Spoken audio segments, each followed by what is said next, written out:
Hey guys, Chris here, and I want to share with you today the top 10 things that I've done which are the most out of my comfort zone, where I really felt the fear, all the experiences. I feel like I've done pretty much everything that's been talked about in terms of what's the most out of your comfort zone, for doing skydives, public speaking, all of these things. So I want to take you from 10 to 1 in terms of what have been the most out of my comfort zone experiences. Okay, so number 10 is kickboxing. Now, kickboxing for me was very fearful to go to. I always procrastinated on going, mainly because I don't really like fighting. I don't really like to get into that full kind of energy of aggressiveness. And one of the main things with kickboxing is you're put into places where you need to spar with one another.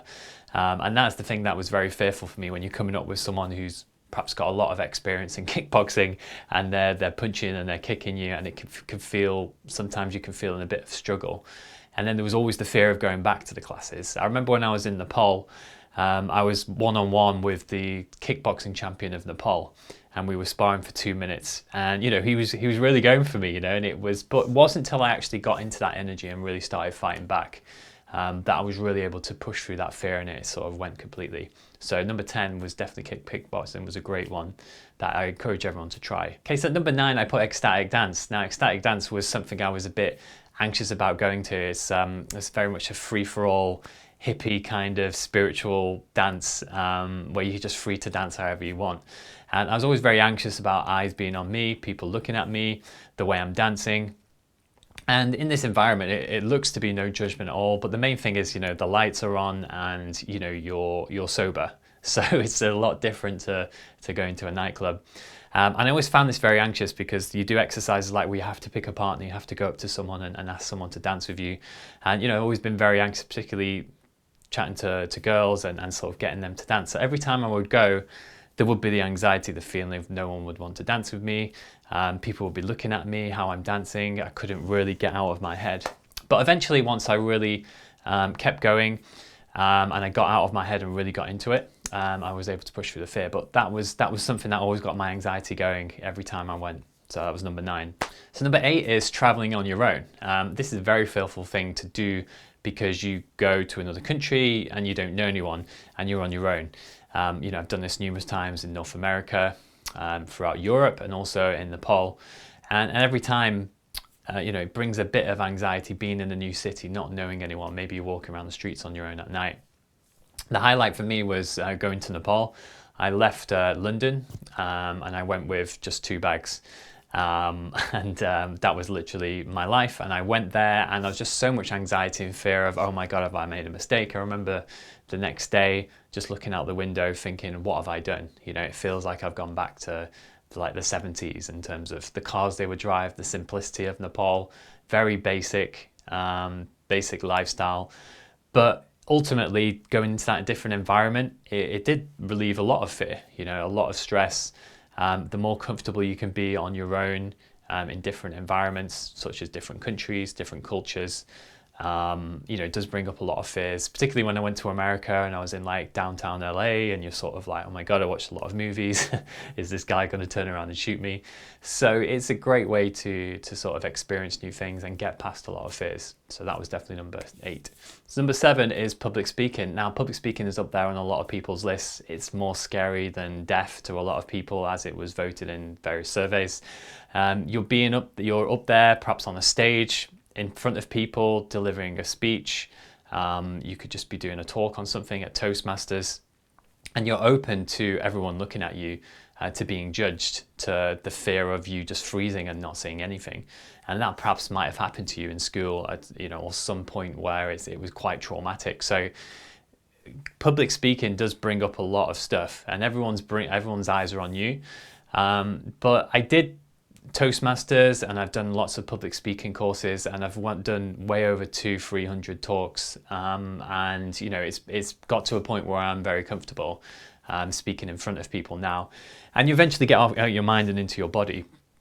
But in the beginning, I did stuff like I did a talk in front of 120 people, and that was like my 7th or 8th ever talk, a meetup in London, and most people actually left, so that was very devastating. And just various Toastmasters talks where people had lost interest and couldn't focus, so spoke in front of like 2 or 3 people sometimes, and like one guy fell asleep. So it's a very tricky one to get through, but I guarantee once you get into the flow of public speaking, it is very rewarding. But I've got to admit, every time I got on stage, every time I've done a talk, the nerves come, just like going to a musician, say, going on a rock concert. But it's so rewarding once you actually go through it. So I highly encourage everyone to do public speaking course. You do learn so much about yourself. 6, so the more popular videos on this YouTube channel are the social experiments, whether that's giving out free hugs, that's giving out high fives, lying on the street, laughing in public. It's probably my most popular video. So these kind of experiments, like with the laughing video, it brought up so much fear and so much anxiety before I actually did it. But whilst doing it, you feel so free. And that's where it can become quite addictive to do a lot of these social experiments. But you're open to judgment, you're open to literally just everyone looking at you. Perhaps you put a side of you out there that's not normally you. You might be shouting something in the street, but that's not something you would normally do. But you do it to get used to the judgment and to see how people react. But there is a massive adrenaline rush from doing it, because your brain is saying, don't do it, don't do it. You're going to be judged. Everyone's going to look at you. They're going to think you're weird. But even when you do get people who look at you and they think you're weird, it doesn't really matter. So there is a lot of freedom in that. I think that was one thing that really helped me with my confidence. So I highly recommend doing social experiments with other people, and maybe some of the ones that you've seen on this YouTube channel, just to go out there and do it. Number 5 is talking to strangers and giving out compliments to people. This is the crazy world we're in now, where it's become so anxious even just to ask someone for directions or ask someone for the time. I have had people who've actually paid me to take them out and just do those things, which sounds crazy, but that's the kind of world we're in. I do it every 30 seconds. So I've got a stopwatch here. So we can start every 30 seconds, speak to 10 people. Right, just quickly, just saying hello to random people. Have a good day. Yeah, have a good day, yeah.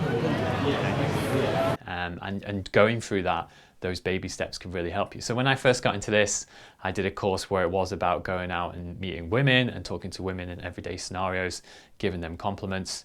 So this was something that I really enjoyed. In particular, more as a guy, it really helped me get over my anxiety and get past my fears of rejection.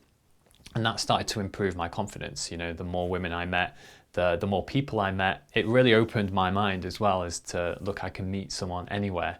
I can make friends anywhere. So soon after that, just talking to people in general, in a coffee shop now, in a shop, giving people a compliment, it feels a lot easier. I don't really see people as just being strangers. It's more that we're all quite, we're all sort of together in a way. Eventually it becomes more and more like that, like talking to someone becomes more effortless, which is a great skill to have. You want to have your social skills built. So this is still very anxious, and I would still put it up there, particularly when it comes to meeting the opposite sex and sort of asking them out and those kind of things. So, but this one was definitely a scary thing for me to do. So number 4 is the skydive. Now this is probably number 1 for a lot of people on their lists of crazy things they've done. And it was very, very anxious, very scary, going up in that plane to the point where they open the door and you feel, you can just see clouds and you just know you're going to drop and fall. And that's the big fear, I think, is the fear of falling. But after that split second, first second or two of the straight dropping at free fall speed, there's just complete relief, and you just enjoy the whole experience. You enjoy flying through the sky. It even feels at that moment, even if the parachute doesn't work, it just feels good that you're just completely free and you're flying through the sky. So the nerves of going through the day, of going up on the plane, I did do it a second time, and I just re-experienced all those feelings again. But ultimately, I knew it wasn't going to be as scary, and the actual fall didn't scare me this time. So I feel like I've got over my fear of falling. But the whole skydive experience is something that everyone has to do. It was one of the best things I've ever done in my life. I'll always remember it.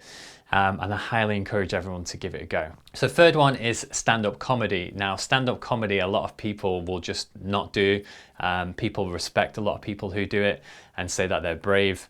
To me, the ultimate fear was just nobody laughing at your jokes, of it going terrible, of you being one of those people that aren't funny. Nobody wants to have that kind of reputation or have that experience where you're just someone who comes on and aren't funny. And I think we want to be funny so bad.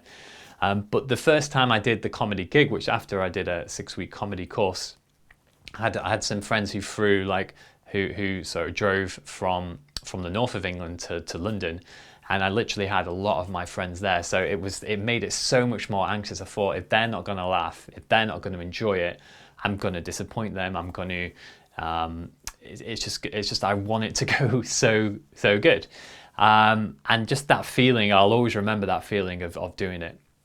And I've done the comedy course a few times, and also done a gig, and done other gigs as well. And just going onto that stage, I have had experiences where people haven't. I've done a gig where people haven't laughed, and it's just so anxious. But the freeing moment is when you start to get a couple of laughs. That's why it's important to start well. Anyway, last time I spoke to her, you know, she asked me for her opinion. I told her that she had drawn her eyebrows too high. And she gave me quite a surprised look. You know, you really get into it then, and your personality shines, and it would improve your public speaking and all these things. So I think it is worth it. But expect to really feel the adrenaline rush and the nerves just before you go on stage. It was something that just stands out to me as the most terrifying, and then afterwards you're just so relieved. But you know, building up to the day, there is a lot of fear that's coming up. So that has to be my number 3. So number 2 is the bungee jump. Now this beats the skydive in terms of nerves and anxiety, mainly because you have to actually jump. You're on the edge of, let's just say where I was, we're on a crane. You literally have to look down, and you're over, say, a car park, and you have to jump, and you're going to fall at free fall speed. So this is just like jumping off a building. You know, so there is that much fear. I am shitting it. I'm about to do a bungee jump. I'll see you at the bottom, guys. Arms up.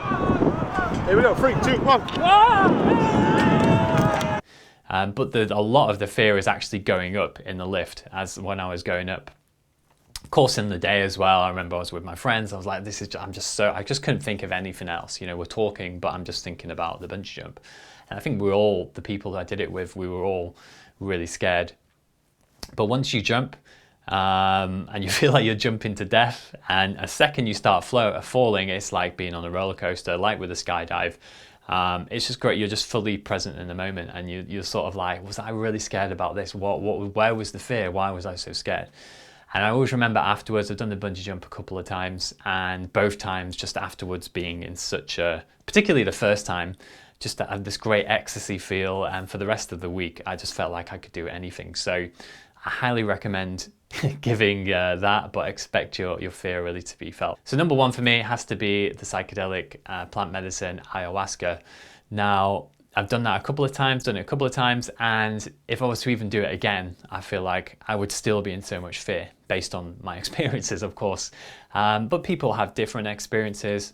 People reported to me, and before I did it the first time, like, look, expect not to be in control of what's happening. A lot of fear might come up. You've really got to face your demons. You're going to be throwing up. You might get angry and feel really sad. So these sort of things are going to come to you, and expect not to be in control. And you really have to be able to let go and enjoy the ride. But I would encourage people to experience it only if you feel called to.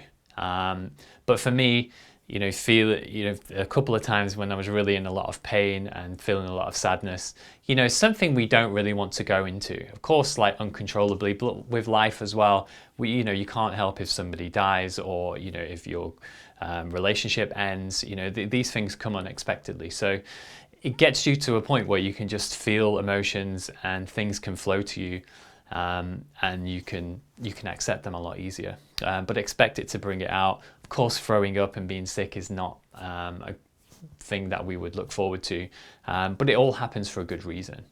So I do see the positives in it. I don't at the moment feel called to doing it again.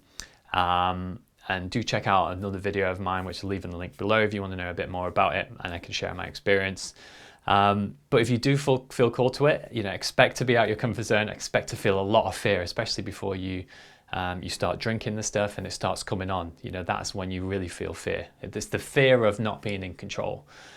with a lot of these things I've talked about as well, they're all very similar as well. You're not in control of talking to someone, what they're going to say. You're not in control of how the audience is going to react, how all these other things are.